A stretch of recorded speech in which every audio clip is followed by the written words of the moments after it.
Habib Abdul Qadir sudah duduk di dalam masjid itu. Tiba-tiba dari arah sana Habib Abdullah Syahab yang jauh lebih muda dari beliau, masih muda, masuk melihat Habib Abdul Qadir megang anaknya, minta bangun untuk mendatangi Habib Abdullah. Ajib.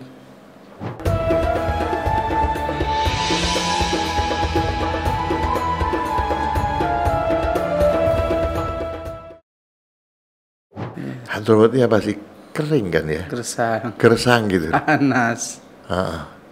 Tapi ada oase dingin, Iya. spiritual. Nah. Gitu ya.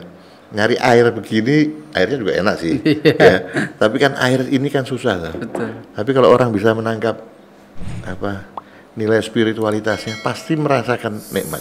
Iya. Saya 2 kali 3 kali ya ke Hadramut, dari masih belum kawin sampai setelah kawin sampai ini. Rasanya memang nikmat. Kalau orang dari luar kan kalau lihat, ngapain gersang kayak begitu datengin begini. Tapi kalau orang menemukan sesuatu rahasia di balik kegersangan itu, dia pasti nikmat. Ada kenikmatan tersendiri. Nah, gitu lah. Kan sesuatu yang sesuatu yang indah ini kan kadang-kadang diselubungi, disembunyikan di balik kekumuhan, di balik suasana ini, di dalamnya itu ada. Makanya orang kok bilang, kok ada orang-orang yang hidupnya sederhana, tapi kok bisa bahagia gitu. Nah, dia sudah menemukan rahasianya itu. Bahwa justru mungkin kantong tebal ini persoalan gitu. Gitu, walaupun kalau dikasih sama Allah oke ya, tapi ada dalam hidup ini ada tabir-tabir yang kita nggak bisa lewati.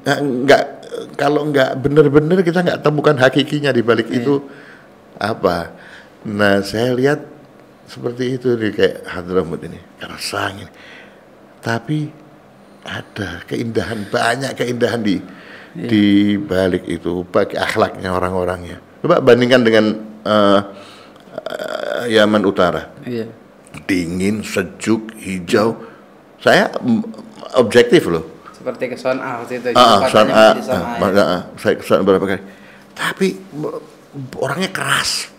Hiruk pikuk kota. Pribadinya beda gitu ya. Pribadinya beda dengan, dan itu bukan karena kita ada darah Hadrami kita ngomong begitu. Semua orang merasakan bagaimana lemah lembutnya Hadrim itu. Itu saya kira. Berapa lama perjalanan Habib Anis itu waktu di Hadramut? Kurang lebihnya 15 hari kalau nggak salah. Oh, cukup lama. Iya. Di Hadramutnya 9 hari. 9 hari. Totalnya 17 hari.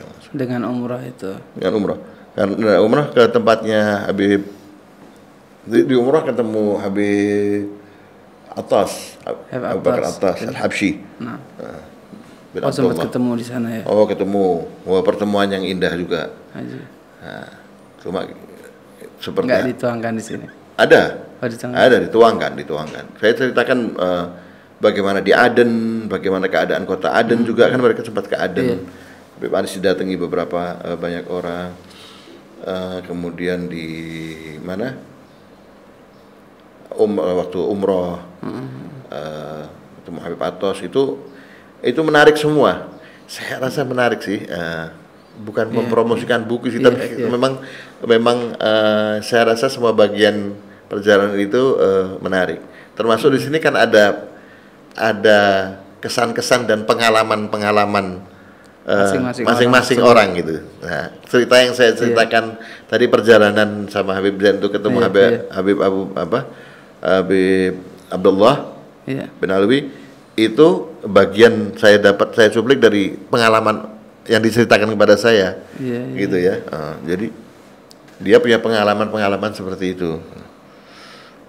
Ada macam-macam pengalaman yang, tapi rata-rata itulah mereka terkesan pada pribadi Habib Anis gitu. Dan memang keinginan Habib Anis bertemu dengan menemukan tokoh muda yang dapat menghasilkan ulama-ulama muda itu kemudian terbukti kan. Bahkan Habib Zain bin Semit juga banyak keistimewaan yang beliau ceritakan di sini. Tapi masih banyak lagi sebenarnya hal-hal yang betul, yang nggak tertuang. Betul. Banyak kok, banyak seperti pertemuan bagaimana Habib Abdullah Syihab waktu rombongan ziarah, ada satu orang meninggal di masjid menunggu untuk sholat. Habib Abdul Qadir sudah duduk di dalam masjid itu, sudah duduk. Tiba-tiba dari arah sana Habib Abdullah Syihab yang jauh lebih muda dari beliau, masih muda, masuk melihat Habib Abdul Qadir megang anaknya, minta bangun untuk mendatangi Habib Abdullah. Ajib. Habib Abdul Qadir bin Ahmad. Wah, Habib Abdullah melihat reaksi Habib Abdul Qadir, lari mendatangi Habib. Jangan sampai, nah, hal-hal indah gitulah. Orang kalau menangkap ini ulama yang saling menghormati, tidak merasa tidak tua, merasa tinggi. Nah, lebih sama sekali tidak ada kesan-kesan seperti itu gitu. Ini yang ditangkap oleh mata yang hadir dan dirasakan oleh mereka yang hadir.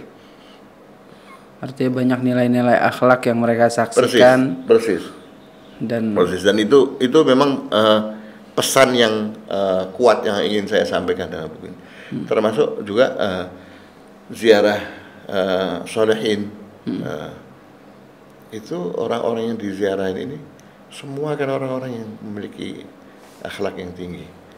Bagaimana Habib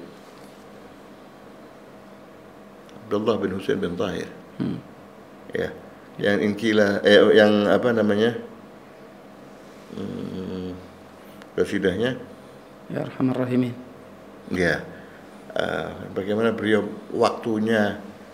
Ya Rabbi mama ana amal. Ya Rabbi mama ana amal wa kasbuna kullu zalal itu. Bagaimana beliau menjalani hidup. Satu hal yang paling menarik ketika ada seseorang bertanya kepada beliau, ya Habib, saya minta Ismullah al-A'zam. Kata Habib Abdullah bin Husain, Ismullah al-A'zam itu adalah ketika kau mendoakan sahabatmu atau temanmu yang sedang kesulitan, itu kau menerima. Ya. Jadi mendoakan. jadi menarik kan, orang membayangkan sesuatu yang ini. Doakan orang, bantu orang yang kesulitan itu loh, kau akan dapat itu. Nama tersembunyi dari Allah itu berarti ada pada orang-orang yang membutuhkan pertolongan, gitu loh. Bukan sekedar nama, gitu loh. Tapi dia berwujud pada hamba-hamba Allah yang menderita yang perlu kita bantu. Itu kan satu, menurut saya pikirannya progresif, gitu loh. Gitu loh. Gak usah nyari, gitu. Gak usah nyari. Tapi bantu orang lain, tolong orang lain. Itu saya tulis. Bagaimana beliau bilang waktunya. Mau beli waktunya orang 24 jam ini rasanya nggak cukup. Kalau punya waktunya orang mau saya beli untuk ibadah.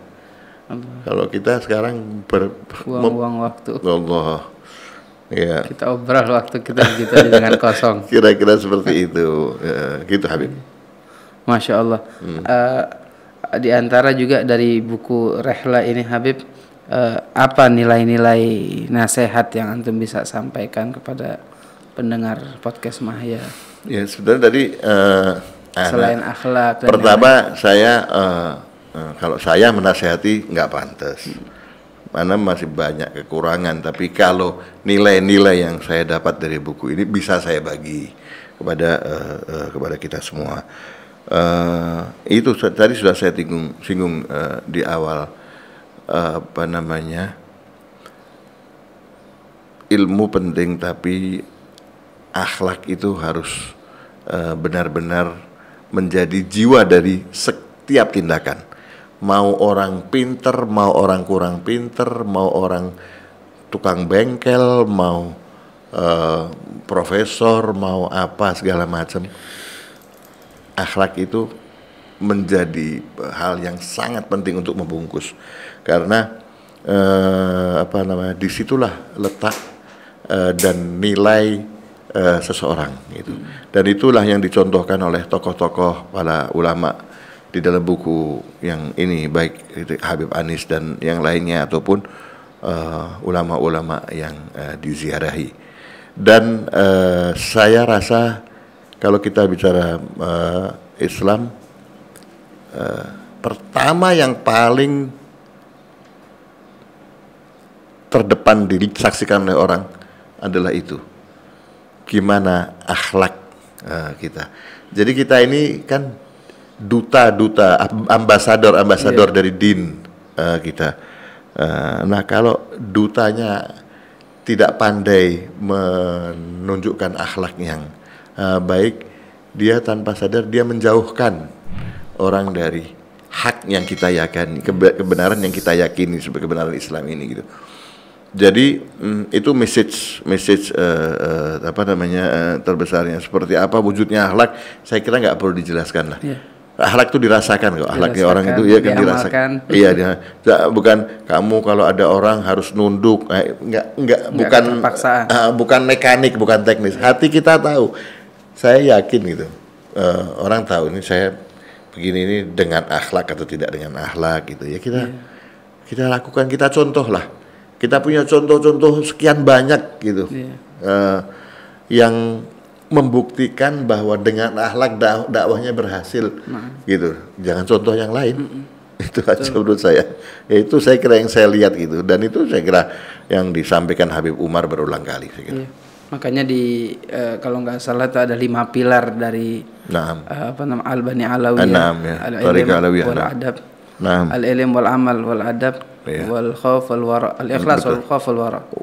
Wal khauf wal wara. Betul. Ya.